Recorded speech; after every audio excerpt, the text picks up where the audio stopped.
I'm into immersion because how'd you learn language? You didn't learn it by just learning principles. You got in it and you did it so often that it became real. And the bottom line of why I'm here, besides being a crazy mofo, is that I'm really in a position, I'm not here to motivate you, obviously, you don't need that. And a lot of times that's what people think I do, and it's the furthest thing from it. What happens though is people say to me, well, I don't need any motivation. And I say, well, that's interesting, that's not what I do. I'm the why guy. I don't know why you do what you do. What is your motive for action? What is it that drives you in your life today, not 10 years ago, or are you running the same pattern? Because I believe that the invisible force of internal drive activated is the most important thing in the world. I'm here because I believe emotion is the force of life. All of us here have great minds. You know, most of us here have great minds, right? I don't know if I'm in the category, but we all know how to think. And with our minds, we can rationalize anything, we can make anything happen. We can, I agree with what was described a few days ago about this idea that people work in their self-interest, but we all know that that's bullshit at times. You don't work in your self-interest all the time. Because when emotion comes into it, the wiring changes in the way it functions.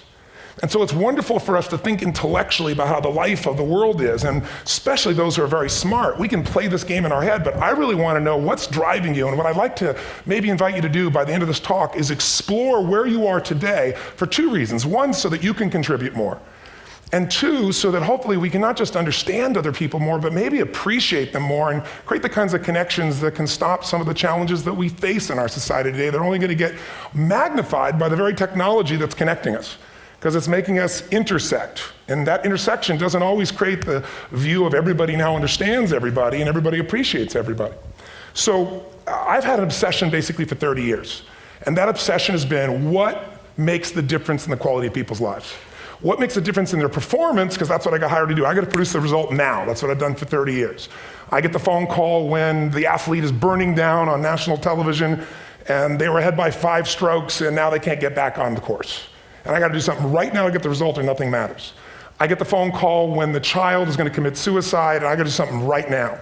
And in 29 years, I'm very grateful to tell you I've never lost one in 29 years. It doesn't mean I won't someday, but I haven't done it. And the reason is an understanding of these human needs that I want to talk to you about.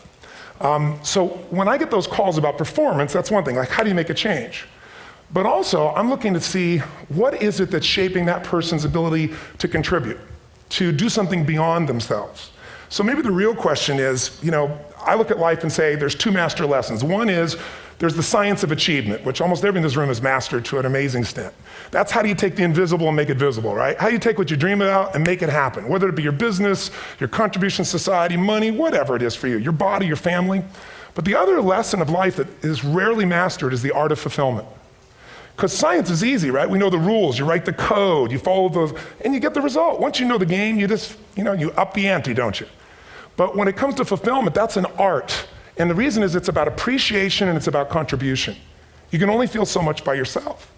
So I've had an interesting laboratory to try to answer the question of the real question, which is what's the difference in somebody's life if you look at somebody like those people that you've given everything to, like all the resources they say they need. You gave them not a $100 computer, you gave them the best computer. You gave them love, you gave them joy, you were there to comfort them. And those people very often, and you know some of them I'm sure, end up the rest of their life with all this love, education, money, and background, spending their life going in and out of rehab. And then you meet people that have been through ultimate pain, psychologically, sexually, spiritually, emotionally abused, and not always, but often they become some of the people that contribute the most to society. So the question we got to ask ourselves really is, what is it? What is it that shapes us? And we live in a therapy culture. Most of us don't do that, but the culture is a therapy culture. And what I mean by that is the mindset that we are our past. And everybody in this room, you wouldn't be in this room if you bought that theory, but most of society thinks biography is destiny.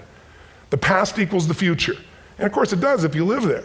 But what people in this room know, and what we have to remind ourselves though, because you can know something intellectually, you can know what to do and then not use it, not apply it. So really what we got to remind ourselves is decision is the ultimate power. That's what it really is. Now when you ask people, have you failed to achieve something? How many have ever failed to achieve something significant in your life? Say aye. Thanks for the interaction on a high level there. But if you ask people, why didn't you achieve something? Somebody who's working for you, or a partner, or even yourself, and you failed to achieve a goal, what's the reason people say they failed to achieve? What do they tell you? Didn't know enough, didn't have the knowledge, didn't have the money, didn't have the time, didn't have the technology, I didn't have the right manager. And you correct me if I'm wrong. The defining factor is never resources, it's resourcefulness. And what I mean specifically, rather than just some phrase, is if you have emotion, human emotion, something that I experienced from you day before yesterday at a level that is as profound as I've ever experienced, and if you'd communicated with that emotion, I believe you would have beat his ass and won.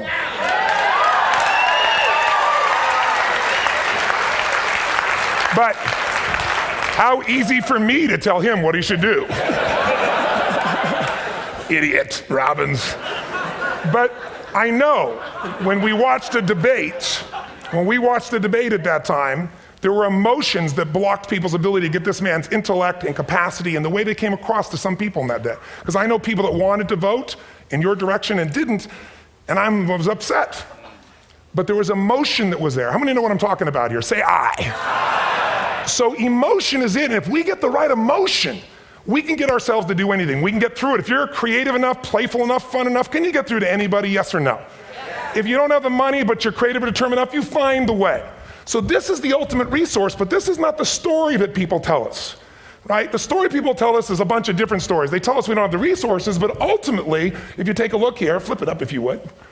They say, what are all the reasons they have in common? We've said that. Next one, please.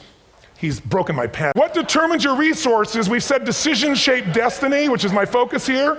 If decisions shape destiny, what determines it is 3 decisions. What are you going to focus on? Right now, you have to decide what you're going to focus on. In this second, consciously or unconsciously, the minute you decide to focus on something, you've got to give it a meaning. And whatever that meaning is produces emotion. Is this the end or the beginning? Is God punishing me or rewarding me, or is this the roll of the dice? And emotion then creates what we're going to do, or the action. So think about your own life, the decisions that have shaped your destiny. And that sounds really heavy, but in the last 5 or 10 years, 15 years, haven't there been some decisions you've made that if you made a different decision, your life would be completely different? How many can think of one, honestly? Better or worse? Say I. So the bottom line is maybe it was where to go to work and you met the love of your life there. Maybe it was a career decision. I know the Google geniuses I saw here. I understand that their decision was to sell their technology at first. What if they made that decision versus to build their own culture? How would the world be different? How would their lives be different? Their impact.